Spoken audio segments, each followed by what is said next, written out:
Don't forget to subscribe, like, and share. The DOJ is looking at how to wind down Trump cases. Let's watch this and give our reaction to it.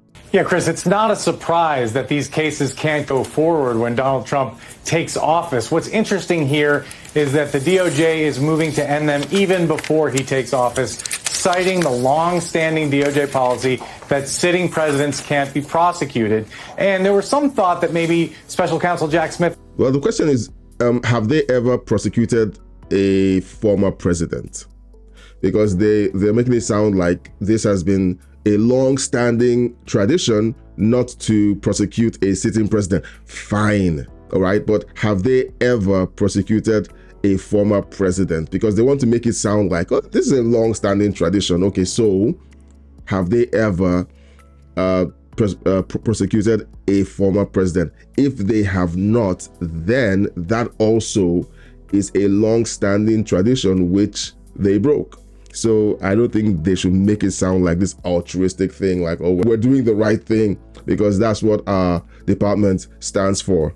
Was going to sprint through the finish line, was going to work up until the last day, force Trump to fire him, wait till a new attorney general was appointed. But that does not appear to be the thinking inside the department. The thinking is that these cases can't go forward. There's no reasonable prospect of getting to trial within the 3 months before Donald Trump takes office. These cases are mired in legal issues that would be appealed all the way to the Supreme Court had Donald Trump lost the election. So now that he's won the election, DOJ officials are thinking that, look, there's just no room to move in these cases. And so the sensible thing to do is to figure out a way to wind them down. And it may stem from Donald Trump's lawyers filing some kind of motion or making a request saying, in light of the DOJ policy, you need to drop these cases. Now, there are a few wrinkles here, one of which is that the classified documents case includes 2 other defendants who are not subject to that policy. And it's been dismissed, obviously, but that dismissal has been appealed. And the DOJ considers that ruling to be very bad law that it would like to be overturned.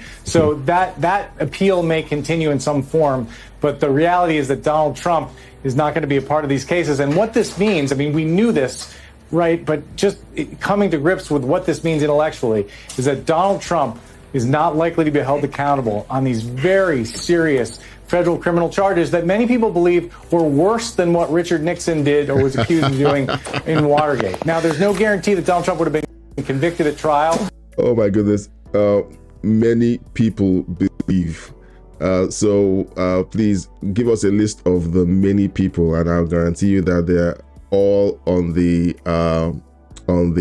Democrat side. But as Joyce Vance, our legal commentator, said to me, and it tickles me when I hear stuff like this, and it's almost like, okay, so let's justify these actions by dredging up this imaginary coalition of people who believe that Donald Trump committed this outrageous crime. All right. If you've been following the cases, a lot of people have said that these so-called crimes are novel. They've never been charged for before. And the document case was a complete hoax, because as a sitting president, he had the right to declassify these documents and take them to his residence. All right. When it got round to talking about the classified documents that Joe Biden took, and I don't even think he took them while he was vice president. These were documents he took while he was still a senator. And when it came time to prosecute that situation, all they said was, well, he's an old man who can't stand trial for these cases, so let's let that go. A very dishonest way of handling the situation. This morning, what's not going to happen is he's not going to face a jury of his peers who would evaluate the evidence and render a verdict. It's going to be lost to history whether a jury would have found him guilty of these very serious crimes. Yeah, Chris. So I don't think this situation is going away very soon. Not that the current DOJ is going to drag it out, no.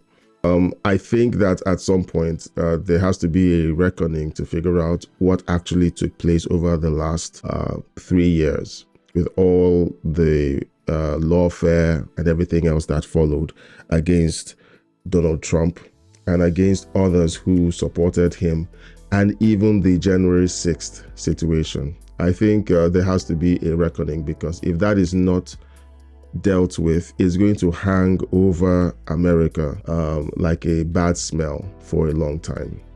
Well, let me know what you think of my reaction. Leave your comment in the comment section, and YouTube thinks this video would be a great one for you to watch.